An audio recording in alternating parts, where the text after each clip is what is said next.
pretty much done. We're ready to eat.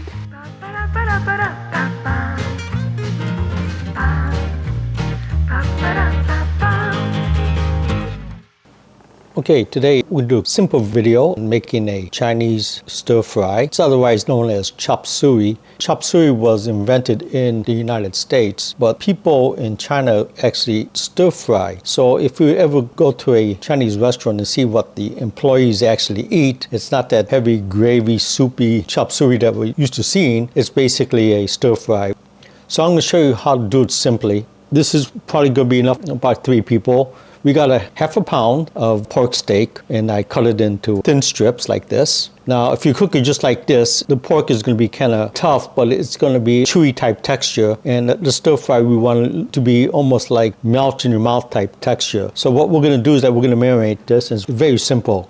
And basically what you're going to use is you're going to use 2 tablespoons of cornstarch and then you use 2 tablespoons of soy sauce. So it's going to be a 1-to-1 type of ratio. Now, since soy sauce has a salt in it, we don't have to add too much salt to it, unless you want to. We're going to add it in when doing the stir fry. We'll put just a dash of pepper on here. So if you see, I just float the one very light layer of pepper on top of this.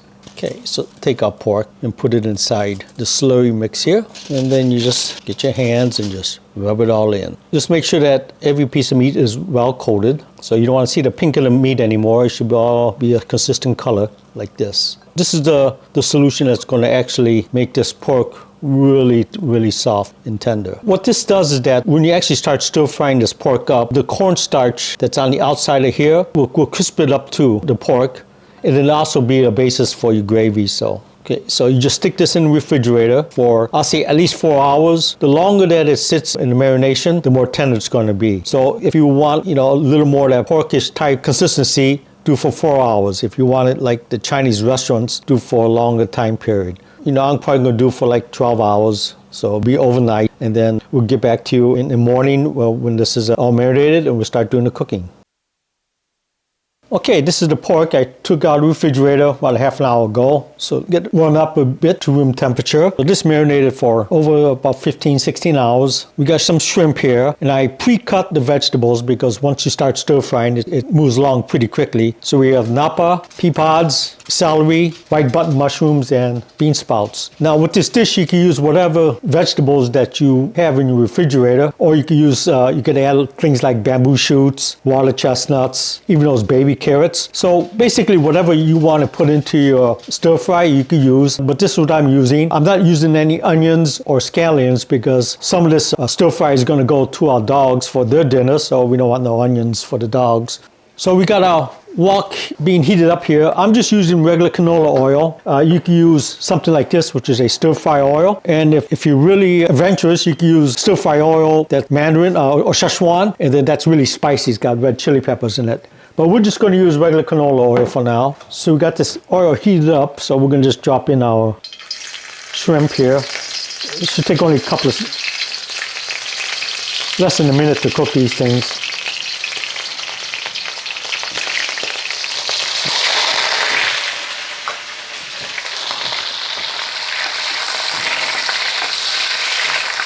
Use a lot of oil because you don't want the thing to stick to the pan at this stage.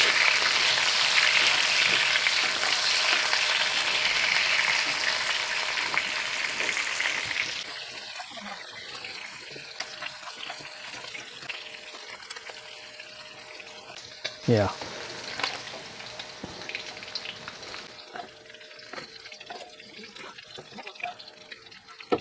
Okay, and once the shrimp is done, then we start adding the pork.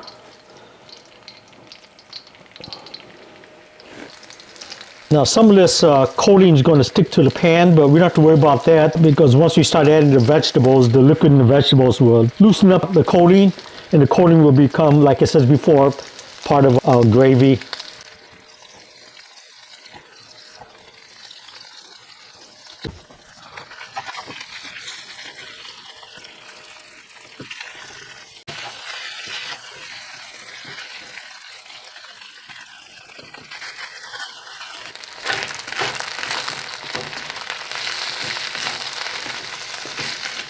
Okay, so I'll cut one of these things up, and then I'll pink anymore. That's another big guy here. Yeah, it's done. 30 seconds or so. I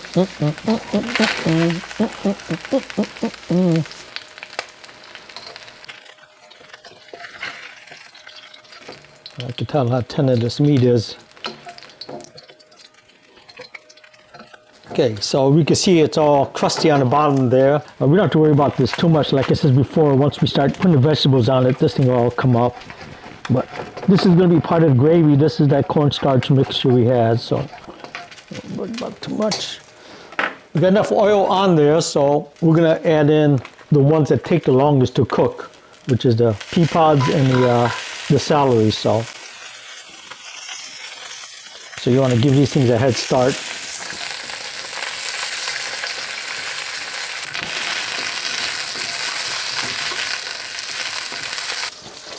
That's because we'll be adding the celery. Did I say this is going to be a healthy meal also? A lot of roughage here. Try to get this thing in a single layer so we get it cooking down. This will probably take about 4 minutes or so to soften the celery a bit so it becomes edible. And as you can see, all the crusty material on the bottom of the rock is already dislodged. It's mixing in with the vegetables here. So it's going to give the vegetables a little bit of taste. You just want to get the celery like halfway cooked down. We don't want it too soft. Okay, it's been about 4 or 5 minutes. We'll start adding the mushrooms. So probably in total, we'll be cooking these vegetables for like 10 minutes, I guess. We just keep adding vegetables in. Start with the hardest ones first and the softer ones as we progress along. Okay, once you start seeing the mushrooms start to break down a bit, they start losing a white look to them. You want to make sure that as we progress along, that the vegetables are half cooked before we add the next layer, because we don't want the vegetables to be soggy in the end result. So yeah, the mushrooms are starting to break down. That means the next is on napa. Napa breaks down pretty quickly. I just want to get the stalk a little bit tender.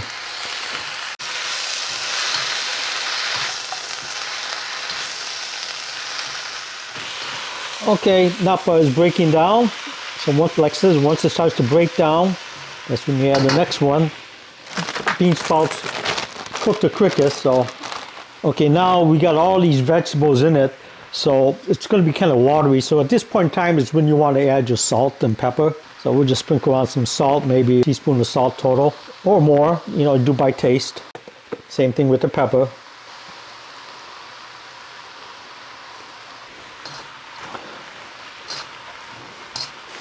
Too bad we don't have smell vision, but you can start stir fry taking shape now. And you don't even have to wash this pan, just wipe it down at the end. It'll get nice and mixed up like this. Now you want to start adding back in the meat.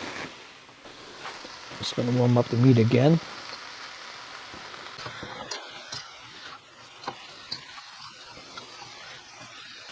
We're making a lot here. This will probably feed a family of 4. Or if you got 2 people and the dogs, then you got great leftovers for the next day. These things taste great the following day. Either cold or reheated. It's going to taste good either way.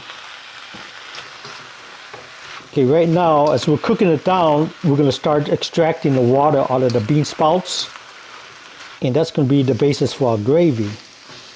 So I put a hole in the middle so I could monitor how much moisture we're going to have. If we don't have enough moisture, then I'm going to add water. So I got some hot water next to me. But this is basically a stir fry right now. And you could eat it like this, or just you like a little bit gravy, so you can mix it with the rice a bit. So it looks like we have very little water coming through, so we're going to make our own gravy a little bit. We make just enough gravy so that it binds it together. We don't want it to be like a stew or soup. Now we take our soy sauce. We're just going to make lines like this, like a checkerboard. That's all you need.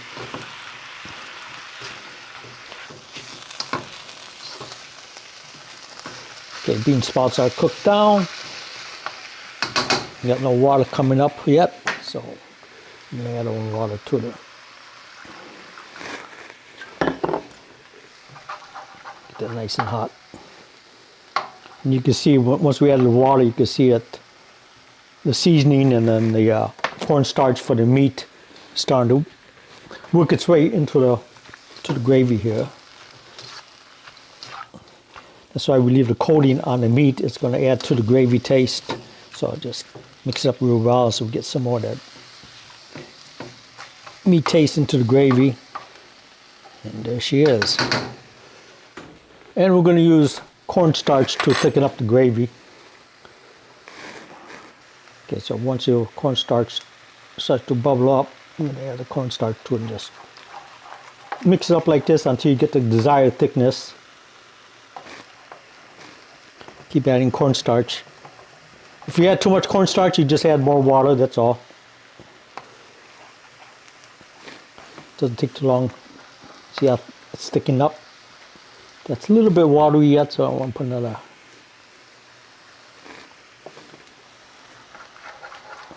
Oh, there we go. That's about the right thickness, see that?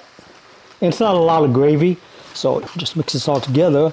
It's going to help bind all this thing together, and we're done, people. See, we don't have a lot of gravy, just enough to hold the stir fry or chop suey together.